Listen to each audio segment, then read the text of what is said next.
Why are you this worried? You did it. You survived the arguments, the heartache, the lawyers, and the gut-wrenching decision to end a chapter of your life.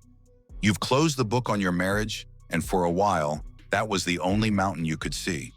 But now you're on the other side looking at a new, and let's be honest, way more intimidating one: the world of dating. That thought alone can be completely overwhelming. It's scary. It feels like you've been dropped into a foreign country where you don't speak the language, and you've lost the map. You're asking yourself questions that feel impossible. How do I even start this? Will anyone want me with all this baggage? And the biggest one of all, how do I do this without getting my heart broken all over again? But here's the truth. Dating after divorce doesn't have to be a battlefield. What if I told you there are 5 powerful secrets, not just tips, but foundational truths that can turn this terrifying journey into an empowering one? What if you could walk into modern dating with a renewed sense of confidence, clarity, and excitement? So stay with me, because that's exactly what we're going to cover. This isn't just about getting back out there. It's about getting back to you and building something better than you ever thought possible. Welcome back to The Passion Bond, where we talk about love, challenges, and solutions that work. If you're single, married, divorced, or somewhere in between, you're in the right place. Here, we equip you with the tools to build relationships that don't just survive, but thrive. Today, I will help you step back into the dating world with zero regret. 1. The mandatory healing period. Don't date on an open wound. Let's dive into our first and most important secret. You should never try to date while you're still healing from an open wound. The end of a marriage isn't simply a breakup. It's the loss of a future you envisioned.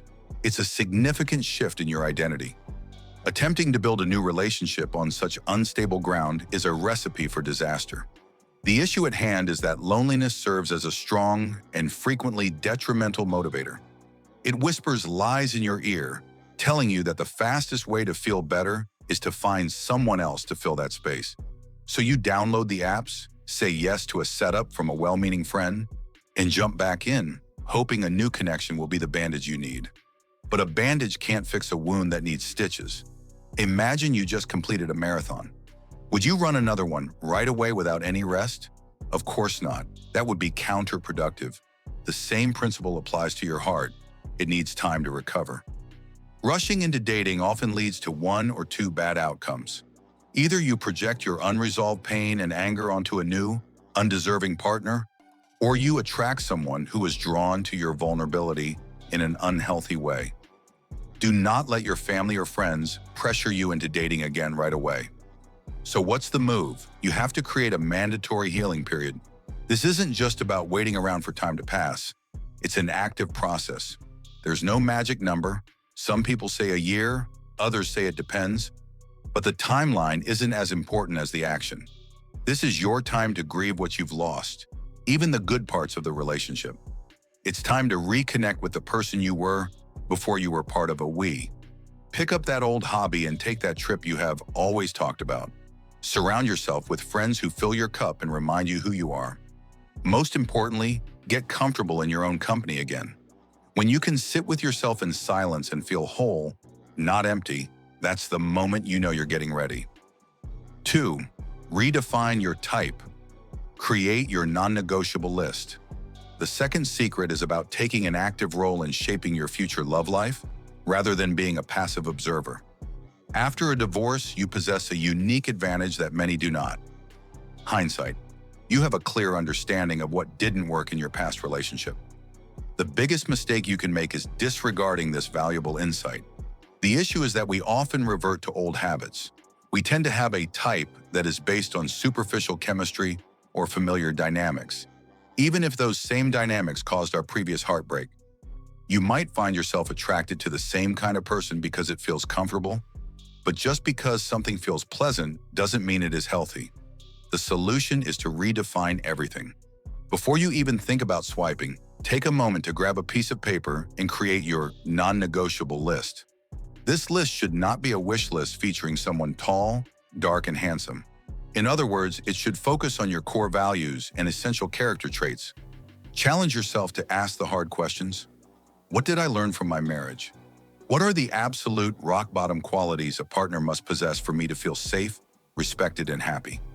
Your list might include things like emotional maturity, how they treat a person, or a shared vision for the future. These are your boundaries. Then make a second list, your deal breakers. These are the red flags you now know you cannot ignore, like total lack of communication, disrespect for your boundaries, or unresolved anger issues. This list serves as your new constitution. When you go on a date, you're not just searching for a spark, you're gathering important information. You are gently yet firmly assessing them against your non-negotiables. This doesn't make you cynical, it means you're the CEO of your own heart. You're hiring for a crucial position, and it's essential to respect yourself enough not to settle for anything less than what you know you deserve. 3. Rebuild your self-esteem from the inside out. Divorce can be a harsh blow to our self-worth.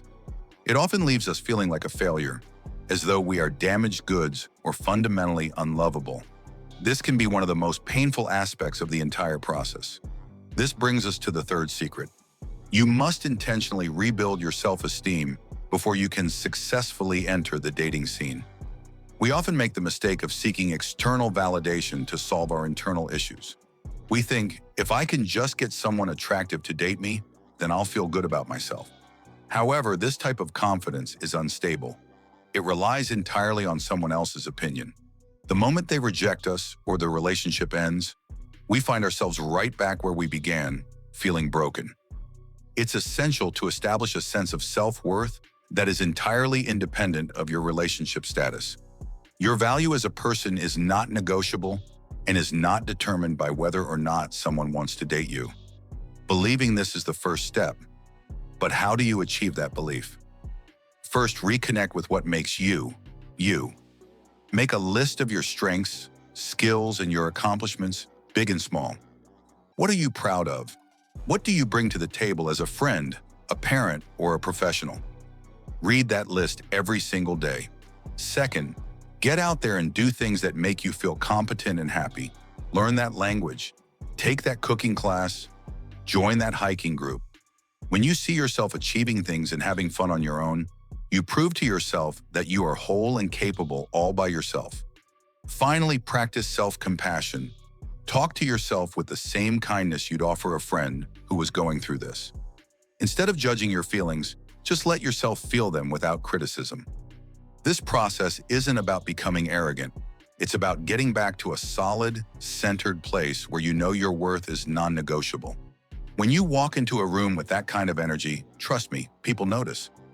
If these secrets are hitting home for you and you're feeling a bit of a shift in your perspective, do me a quick favor and hit that like button right now. It lets me know this is helpful and it helps the video reach more people who need to hear this. And if you have a friend who is on the same journey, share this video with them. You never know who you might be helping. 4. Master the art of the slow burn. In a world that values instant gratification, our fourth secret challenges much of what modern dating culture promotes. The secret is to master the art of the slow burn. After experiencing the pain and finality of divorce, the last thing you need is to rush into another serious commitment. The biggest mistake newly divorced daters often make is confusing intensity with intimacy. When you meet someone and feel a spark, it's easy to get excited and imagine a future together after just one good conversation. However, this can be risky because you're focusing on the idea of the relationship instead of the actual person in front of you. This also puts unfair pressure on both of you, making it hard for the relationship to grow naturally. The key is to take things slowly and be intentional about it. This involves managing your expectations and pacing the development of the relationship. For instance, suggest a coffee date instead of committing to a lengthy 3-hour dinner. Keep initial meetings brief and low pressure. Concentrate on getting to know the person rather than rushing into a commitment.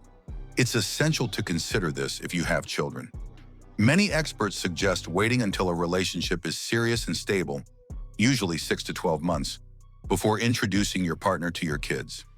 Children don't need to experience a constant stream of your new friends, as this can be confusing and emotionally harmful to them. They should know that they are your priority, and their emotional safety comes first. Taking your time with introductions is beneficial for both them and you.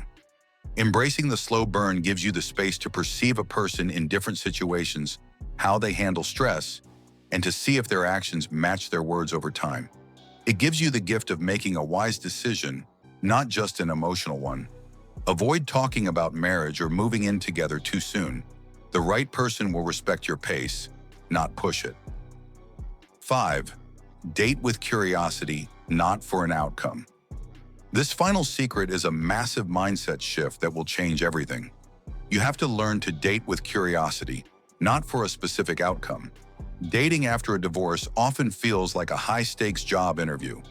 The focus shifts to finding the one and the pressure not to mess things up.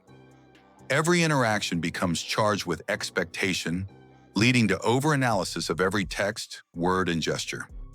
You might find yourself wondering, is this going anywhere? Do they like me? Could they be my next spouse? This constant scrutiny is exhausting and can prevent you from being your authentic self. It also leaves you feeling fragile and more vulnerable to rejection. The solution is to change the entire goal of the game. The new goal is not to find a partner. The new goal is to have interesting conversations with new people and learn something, either about them or about you. That's it. You are officially an explorer, and you're just dating with curiosity. When you go on a date, your only objective is to be present, ask questions, and see what you can discover. This does a few amazing things. First, it takes all the pressure off. You can't fail at being curious. Second, it makes you way more attractive. Genuinely curious people are fun to be around.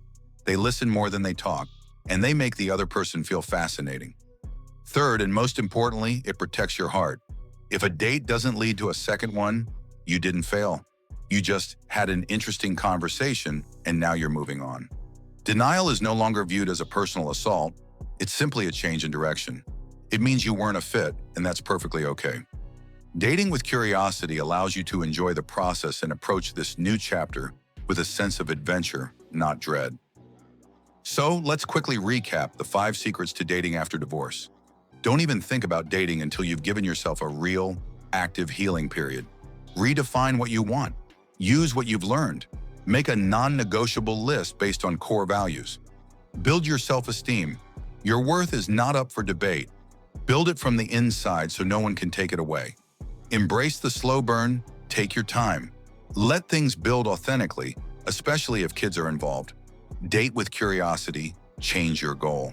It's not about finding a partner. It's about exploration. Here's the truth you might need to hear. You are not broken. Divorce might have changed you, but it didn't destroy your value, your worth, or your ability to love and be loved. The end of your marriage was not the end of your story. It was the end of a chapter. You are now holding the pen, and you've got blank pages in front of you.